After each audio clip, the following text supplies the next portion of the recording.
At the 20-week ultrasound, the doctor told us that there were some obvious issues. He was smaller than he should have been. At about 3 o'clock in the morning, I went to the ER. At 8 o'clock that morning, they did an emergency C-section, and Curtis was born. He weighed 1 pound, 6 ounces. He was 11.5 inches long.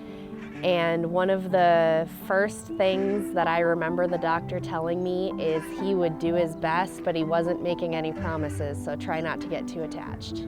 We spent the next 77 days in the NICU doing everything under the sun.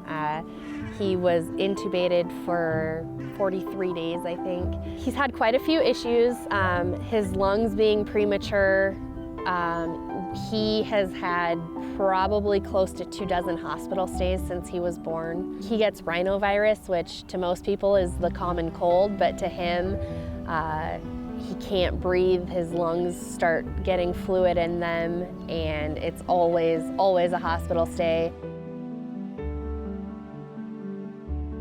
I can honestly say if it wasn't for CMN, my son wouldn't be here because of the equipment that was acquired due to their funding, and not just life-saving equipment, but equipment that gave me peace of mind, like the NICView cameras. That was all through CMN, and that was great because I could, when I was on my break at work, I could log in and see him and know that he was okay, or see what he was doing. Or 3 o'clock in the morning, when it wasn't an acceptable time to go to the hospital, I could log on and see him in the middle of the night and be able to go back to sleep and get some rest. When you're giving money to CMN, it's not going to places like New York or Chicago or LA where they already have tons of funding. It's staying right here local.